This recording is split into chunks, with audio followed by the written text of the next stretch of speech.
Ezekiel chapter 10. Then I looked, and behold, in the firmament that was above the head of the cherubims, there appeared over them as it were a sapphire stone, as the appearance of the likeness of a throne.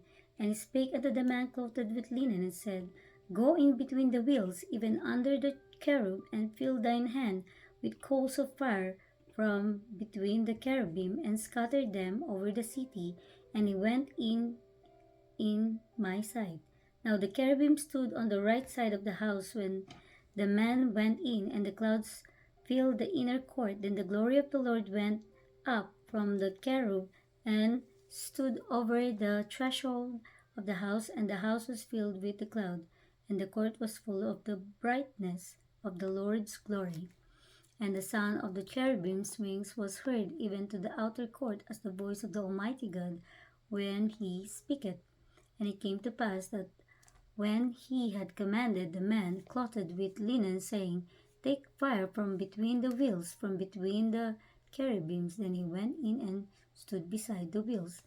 And one cherub stretched forth his hand from between the cherubims unto the fire that was between the cherubims, and took thereof, and put it unto the hands of him that was clothed with linens, who took it, and went out.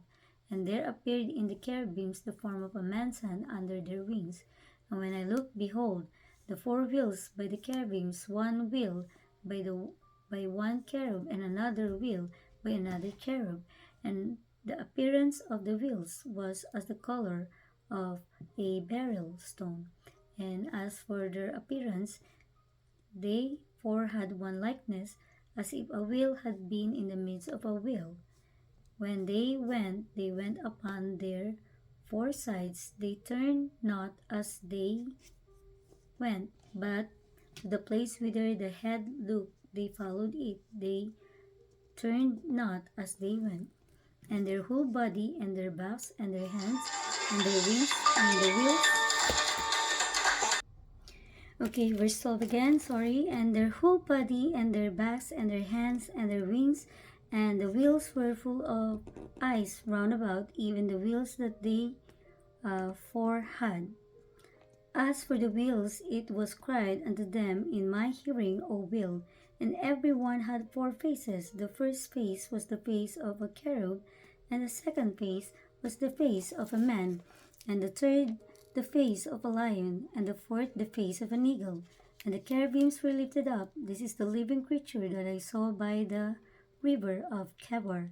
And when the cherubims went, the wheels went by them. And when the cherubims lifted up their wings to mount up from the earth, the same wheels also turned not from beside them.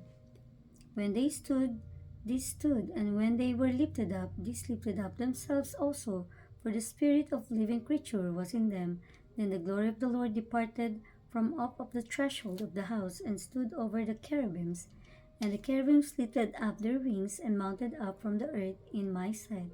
When they went out, the wheels also were beside them, and every one stood at the door of the east gate of the Lord's house, and the glory of the God of Israel was over them above.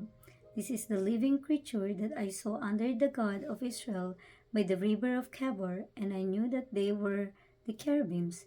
Every one had four faces apiece, and every one four wings, and the likeness of the hands of a man was under their wings, and the likeness of their faces was the same faces which I saw by the river of Chebar. Their appearances and themselves, they went every one straight forward.